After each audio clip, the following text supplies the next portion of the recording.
नमस्कार, आप देख रहे हैं जनता टीवी। मैं हूं आपके साथ अमन त्रिपाठी। बुलेटिन की शुरुआत करेंगे एक बड़ी खबर के साथ। शिमला से बड़ी खबर, बड़ी जानकारी सामने। आपको बता दें, रामानुजन स्टूडेंट डिजिटल योजना का शुभारंभ किया गया है। सीएम सुक्खू ने योजना का शुभारंभ किया है। सभी क्लासरूम को स्मार्ट बनाने की घोषणा की गई है। पोर्टमोर स्कूल के क्लासरूम के लिए यह ऐलान किया गया। अगले बजट में बच्चों के उत्थान के लिए योजना रखी गई है। सीएम ने कन्या छात्रावास की आधारशिला रखी है। 5 करोड़ रुपए से बनने वाले छात्रावास की आधारशिला रखी गई है। शिमला से यह बड़ी खबर, बड़ी जानकारी सामने। रामानुजन स्टूडेंट डिजिटल योजना का शुभारंभ किया गया है। सीएम सुक्खू ने योजना का शुभारंभ किया है। वहीं सभी क्लासरूम को स्मार्ट बनाने की घोषणा कर दी गई है। आपको बता दें, पोर्टमोर स्कूल के क्लासरूम के लिए यह ऐलान किए गए हैं। वहीं अगले बजट में बच्चों के उत्थान के लिए योजना लाई जाएगी। आपको बता दें, सीएम ने कन्या छात्रावास की आधारशिला भी रखी। बुलेटिन में आगे बढ़ेंगे, रुक करेंगे एक और बड़ी खबर का। बड़ी खबर, बड़ी जानकारी। आज वाइल्ड फ्लावर होटल मामले में सुनवाई होनी है। हाई कोर्ट में मामले की सुनवाई होगी। वहीं आज होटल के अधिकार को लेकर फैसला हो सकता है। प्रदेश सरकार ने होटल को अपने कब्जे में लिया था। वहीं एग्जीक्यूटिव ऑर्डर पर हाईकोर्ट ने स्टे लगा दिया था। शिमला से ये बड़ी खबर, बड़ी जानकारी सामने। एग्जीक्यूटिव ऑर्डर पर हाईकोर्ट ने स्टे लगा दिया था। आज वाइल्ड फ्लावर होटल मामले में सुनवाई होनी है। बहुत बड़ा दिन है। हाईकोर्ट में मामले की सुनवाई होगी। वहीं आज होटल के अधिकार को लेकर इस दौरान फैसला किया जा सकता है। सरकार ने होटल को अपने कब्जे में लिया था। एग्जीक्यूटिव ऑर्डर पर हाईकोर्ट ने स्टे लगा दिया था। ये बड़ी खबर, बड़ी जानकारी शिमला से आपको बता रहे हैं। आज वाइल्ड फ्लावर होटल मामले में सुनवाई होगी। हाईकोर्ट में मामले की सुनवाई होनी है। वहीं आज होटल के अधिकार को लेकर फैसला हो सकता है कि होटल का अधिकार आखिर किसके पास रहेगा। सरकार ने होटल को अपने कब्जे में लिया था। वहीं एग्जीक्यूटिव ऑर्डर पर हाईकोर्ट ने स्टे लगा दिया था। शिमला से बड़ी खबर, बड़ी जानकारी। आज वाइल्ड फ्लावर होटल मामले में सुनवाई होनी है। इसी खबर पर हमारे संवाददाता रॉबिन शर्मा हमारे साथ जुड़े हुए हैं। रॉबिन, आपसे जानना चाहेंगे, आज वाइल्ड फ्लावर होटल को लेकर सुनवाई होनी है, क्या कुछ बड़ी बातें इस दौरान देखी जा सकती हैं? जी देखिए अमन, ये आज जो है तकरीबन 2 बजे के आसपास ये मामला हाई कोर्ट में लगा है और जो चीफ जस्टिस की बेंच है उसी के पास ये मामला लगा हुआ है। ऐसे में जो लगातार इस मामले को लेकर नए नए जो दाव है, पेज हैं, वो भी सामने आ रहे हैं। दोनों पक्ष अब अपनी दलीलें जो है कोर्ट में पेश कर रहे हैं। इससे पहले जो हाई कोर्ट में, उच्च न्यायालय में इसको लेकर सुनवाई हुई थी, वहां पर सत्ता पक्ष की ओर से या सरकार की ओर से कहें तो कहा गया था कि लिखित रूप में ये भी जवाब में दायर किया गया था कि प्रदेश सरकार जो है अब वाइल्ड फ्लावर हॉल होटल को अपने अधीन लेना चाहती है। जबकि इससे पहले, जब पहले इस मामले को लेकर सरकार की ओर से जो होटल है उसको अपने कब्जे में लेने का प्रयास किया गया था, इसको लेकर एग्जीक्यूटिव ऑर्डर निकाले गए थे, तो तब उच्च न्यायालय की ओर से स्टे लगाया गया था। और उसी दौरान जो वाइल्ड फ्लावर हॉल के वकील है, उनका कहना था कि प्रदेश सरकार ने जो ड्यूज पेंडिंग हैं देने को है, वाइल्ड फ्लावर हॉल होटल की जो ड्यूज पेंडिंग थे सरकार के, उनको लेकर ही केस है। इसमें सरकार की ओर से कहीं भी ये नहीं कहा गया है कि जो वाइल्ड फ्लावर हॉल है वो सरकार अपने अधीन लेना चाहती है।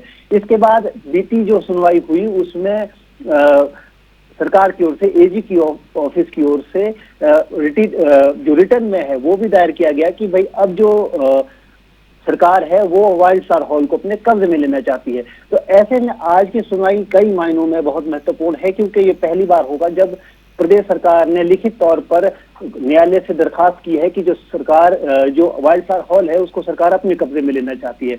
अब ऐसे में आज के क्या नया इसको निकल कर सामने आता है, ये देखना दिलचस्प होगा, क्योंकि अभी तक सिर्फ मामला ड्यूज को लेकर था और बीते इसको लेकर मुख्यमंत्री सुखविंदर सिंह सुक्खू भी लगातार कह चुके हैं कि जो वाइल्ड फ्लावर हॉल है वो प्रदेश सरकार की संपदा है और उसे वो लूटने नहीं देंगे। और इसके अलावा सबसे बड़ी बात ये भी है कि मुख्यमंत्री लगातार ये बात कह रहे हैं कि ड्यूज तो पेंडिंग थे ही काफी समय से, जो नहीं दे रहे थे। इसके अलावा अब जो प्रॉपर्टी को अपने अधीन लेने की ओर से सरकार की ओर से जो पिछली सुनवाई में जो पिटीशन दायर की गई है या उसको लेकर जो चलते हुए मामले में जो उनकी तौर से एक दायर किया गया है कि अब देखना होगा कि इस मामले पर कोर्ट की तरफ से आज क्या फैसला सुनाया जाता है। जी, आज होटल के अधिकार को लेकर इस दौरान फैसला किया जा सकता है। बहुत बहुत धन्यवाद रॉबिन तमाम जानकारी के लिए। सरकार ने होटल को अपने कब्जे में लिया था, वहीं एग्जीक्यूटिव ऑर्डर पर हाईकोर्ट ने स्टे लगा दिया था। आज वाइल्ड फ्लावर होटल मामले में सुनवाई होनी है, हाईकोर्ट में मामले की सुनवाई होगी। हमीरपुर में दिशा मीटिंग में केंद्रीय मंत्री अनुराग ठाकुर ने शिरकत की। बैठक में विभाग के विभिन्न अधिकारी भी मौजूद रहे। वहीं अनुराग ठाकुर ने बताया कि साल के अंतिम तिमाही का समय है, जिसके तहत सभी विभागों को अपने निर्धारित टारगेट को पूरा करना है। साथ ही कहा कि हमीरपुर में मेडिकल कॉलेज के निर्माण में काफी विलंब चल रहा है, उसके कार्य में तेजी लाने के लिए निर्देश दिए गए हैं। मेडिकल कॉलेज में पानी की व्यवस्था नहीं है, आईपीएस विभाग को जल्द से जल्द पानी उपलब्ध करवाने के आदेश दिए गए।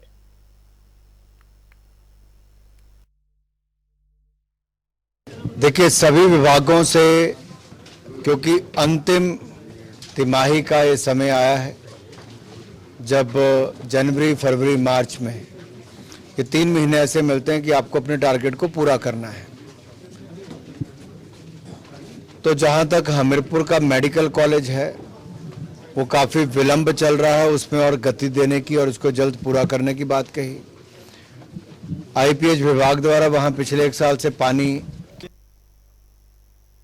ऊना के हरोली विधानसभा क्षेत्र को सुंदर और सुरक्षित बनाने के अनेक विकास परियोजना का शुभारंभ और शिलान्यास किया जा रहा है, ताकि क्षेत्रवासियों को मूलभूत सुविधाएं मिल सकें। इस कड़ी में उप मुख्यमंत्री मुकेश अग्निहोत्री ने रामपुर पुल के समीप बनने वाले ट्रैफिक पार्क स्थल के निरीक्षण के दौरान बताया कि ग्राम पंचायत रोड़ा में बनाए जा रहे ट्रैफिक पार्क पर लगभग 3 करोड़ रुपए खर्च किए जा रहे हैं और इसका निर्माण कार्य लोक निर्माण विभाग के माध्यम से 6 महीने के भीतर पूरा किया जाएगा।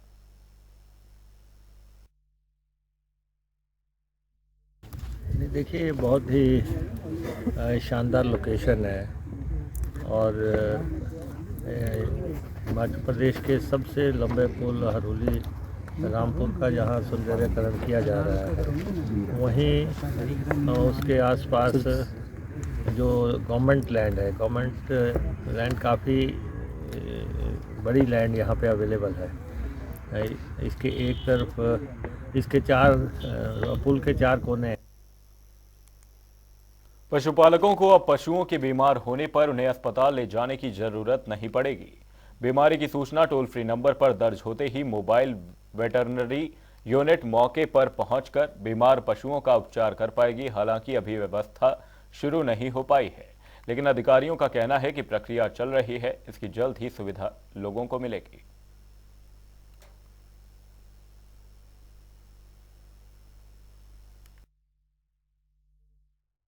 में मोबाइल वेटनरी यूनिट जो है 7 मोबाइल वेटनरी यूनिट जिला कांगड़ा के लिए दिए गए हैं और उनको जो है जिला के अलग अलग ब्लॉक में जो है वो रखा जाएगा, जिसमें कि शाहपुर, जवाड़ी, नूरपुर, डेरा, नगरोटा, थुल और बैजनाथ। तो मैं आपको बता दूं कि जो मोबाइल वेटनरी यूनिट है उसमें एक डॉक्टर और एक फार्मासिस्ट रहेगा। वो लोगों को जो है वो 24 घंटे जो है मुफ्त उपचार। किन्नौर में विकास मंत्री जगत सिंह नेगी ने ग्राम पंचायत पूह का दौरा किया। इस दौरान उन्होंने जन समस्याएं सुनी, साथ ही मौके पर समस्याओं के समाधान के निर्देश भी दिए। इसके अलावा मौके पर मौजूद सभी अधिकारियों को पूह में लंबित पड़े विकास कार्यों को जल्द से जल्द पूरा करने का आदेश दिया, ताकि लोगों को इसका लाभ मिल सके।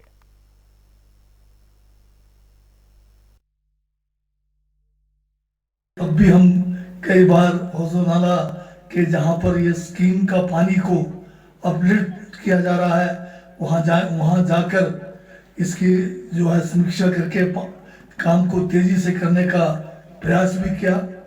और अभी चाहे दिल्ली से पैसे आए या ना आए, परंतु अगले सीजन में ये पानी जो है पूह के अंदर जो है सिंचाई के लिए उपलब्ध होगा, ये हम उनको आश्वासन दे रहे हैं।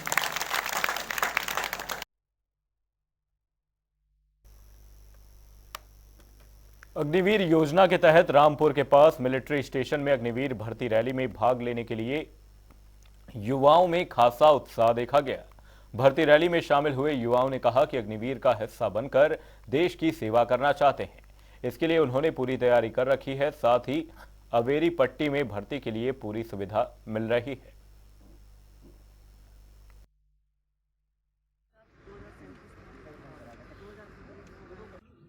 ये हम लोग आर्मी रिक्रूटिंग ऑफिस शिमला से हैं। हमारे अंडर सिरमौर, किन्नौर, शिमला और सोलन के कैंडिडेट्स आते हैं। तो इन चारों डिस्ट्रिक्ट्स के लिए हम लोग भर्ती करने के लिए आते हैं। हमारी भर्तियां 18 तारीख को शुरू हो गई थी और ये 22 तारीख तक इनके टेस्ट थे यहाँ पे। तो ये बच्चे सारे इन डिस्ट्रिक्ट से कैंडिडेट्स इतने दिनों से आ रहे हैं हमारे पास और इसी ग्राउंड में हमारे टेस्ट चल रहे हैं। हम लोग 1-1.5 महीने से आके इसकी तैयारी कर रहे हैं ताकि उनके लिए हम पूरी फैसिलिटीज क्रिएट कर सके। जो इस बार की भर्ती थी, तो आज सभी को पता है कि यहाँ पे रामपुर में जो भर्ती हो रही है अग्निवीर की, तो इसमें जो है फुल सपोर्ट किया जा रहा है सभी को और टाइमिंग भी अच्छी दी जा रही है। तो मेरा सभी विद्यार्थियों से यही बोलना है कि सभी बच्चे जो विद्यार्थी है अच्छे से प्रयास करें। और ये मेरी दूसरी भर्ती थी। पहली भर्ती भी मैंने रामपुर भी शहर में अटेंड करी थी और इस बार भर्ती मुझे थोड़ी डिफरेंट लगी है क्योंकि इस बार मैनेजमेंट प्रॉपर था और इस बार कोऑपरेटिव सपोर्ट स्टाफ था यहाँ पे। हिमाचल प्रदेश में बिजली बोर्ड के ठेकेदारों ने कॉस्ट डेटा रिवाइज न होने के बाद सेंट्रल जोन मंडी में नए टेंडर डालने पर रोक लगा दी है। ठेकेदारों का कहना है कि बिजली विभाग की ओर से लिखित रूप में आश्वासन मिलने के बाद भी कॉस्ट डेटा की दरों को नहीं बढ़ाया गया है, जिसके कारण ठेकेदारों ने यह फैसला मंडी में आयोजित बैठक के दौरान लिया है।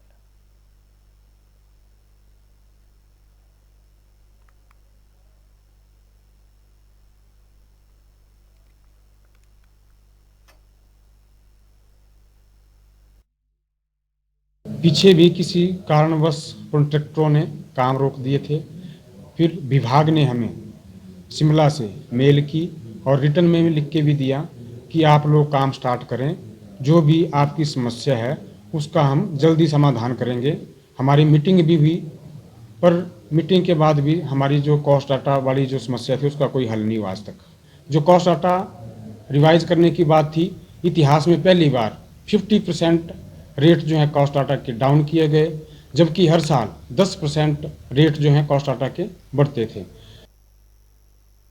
पालमपुर के कारोबारी निशांत शर्मा मामले को लेकर हिमाचल प्रदेश हाई कोर्ट में सुनवाई हुई, जिसमें मुख्यतः 4 बिंदुओं पर बहस की गई। सरकार की तरफ से एडवोकेट जनरल ने मामले को लेकर स्टेटस रिपोर्ट कोर्ट में दाखिल की, जिसके बाद कोर्ट ने मामले को लेकर की जा रही जांच का रिकॉर्ड जमा करने के निर्देश सरकार को दिए और 4 दिसंबर को अगली सुनवाई की तारीख तय की गई है।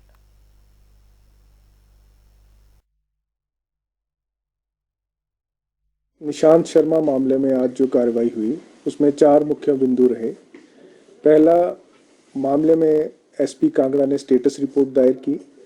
उस स्टेटस रिपोर्ट में बताया गया कि हमने एफआईआर दर्ज करके कार्रवाई शुरू कर दी थी तथा उसकी जांच हमने एक डीवाईएसपी रैंक के अधिकारी को सौंपी है।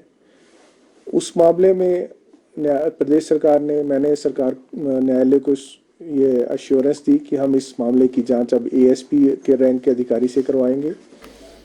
दूसरा, न्यायालय ने अब तक का जो जांच का रिकॉर्ड है वो मांगा, वो हमने न्यायालय के समक्ष रख दिया है और न्यायालय ने उसकी आगे का पूरी फोटोस्टेट कॉपीज मांगी है, वो न्यायालय के समक्ष 2 दिनों में सबमिट कर दी जाएंगी।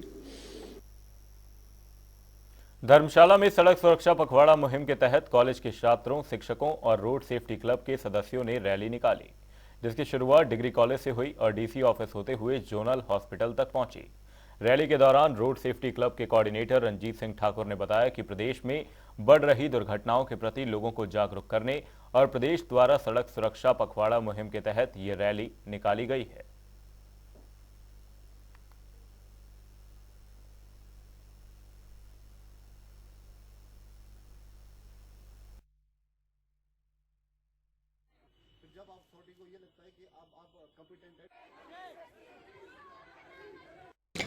जितने भी trekking activities 3000 metre above sea level जो हाइट है उसके ऊपर के जो ट्रैकिंग गतिविधियां उस पे जो है विंटर सीज़न को देखते हुए रोक लगा दी गई है। और साथ में जो हमारे प्रचलित ट्रैक्स हैं जिसमें त्रिउंड और करेरी के ट्रैक्स हैं उसमें वेदर फोरकास्ट और आईएमडी की जो प्रेडिक्शंस हैं उसको ध्यान में रखते हुए एसपी ऑफिस के माध्यम से उनको परमिट किया जाएगा।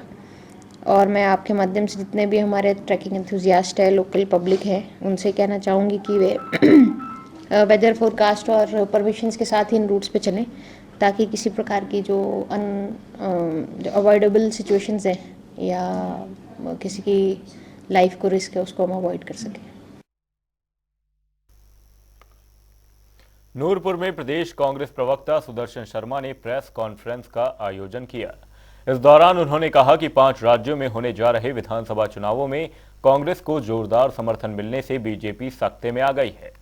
कांग्रेस के प्रति रुझान से बीजेपी कार्यकर्ता हजारों की तादाद में बीजेपी को छोड़कर कांग्रेस पार्टी से जुड़ रहे हैं, जिस वजह से बीजेपी के नेता घबराहट में छटपटाकर अनाप शनाप बयानबाजी कर लोगों को गुमराह करने का प्रयास कर रहे हैं, लेकिन देश के मतदाता इनका झूठ पहचान गए हैं।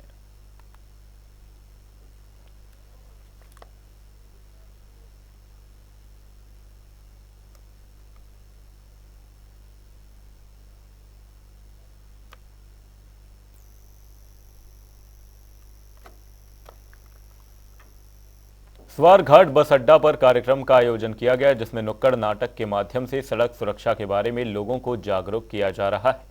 क्षेत्रीय परिवहन अधिकारी राजेश कौशल और आरटीओ स्वारघाट कृष्णलाल शर्मा ने कार्यक्रम की अध्यक्षता की। परिवहन विभाग प्रदेश की ओर से 20 नवंबर से इस जागरूकता अभियान कार्यक्रम की शुरुआत की गई है। यह कार्यक्रम 30 नवंबर तक चलेगा। राजेश कौशल ने बताया कि दोपहिया वाहन चालक सदैव हेलमेट लगाकर ही अपनी बाइक और स्कूटी चलाएं। सड़क दुर्घटना होने पर दोपहिया वाहन चालकों को अनमोल जिंदगी से हाथ धोना पड़ सकता है।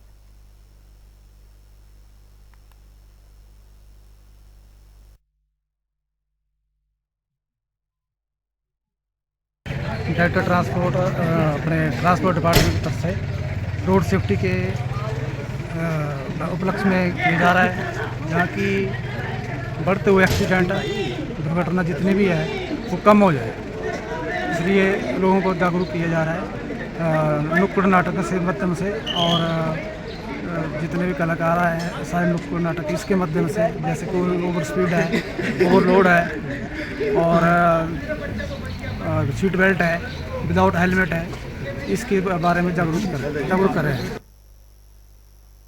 हिमाचल प्रदेश में नशे से जुड़े बाहरी राज्यों के तार अब धीरे धीरे सामने आने लगे हैं। बता दें कि ठियोग पुलिस ने नशे के खिलाफ कार्रवाई करते हुए शिमला की अब तक की सबसे बड़ी चिट्टे की खेप पकड़ी है। पुलिस गुप्त सूचना के आधार पर कार्रवाई करते हुए कामयाबी हासिल की है। मामले में 3 लोगों को गिरफ्तार किया गया है। फिलहाल मामले की जांच गंभीरता से जारी है।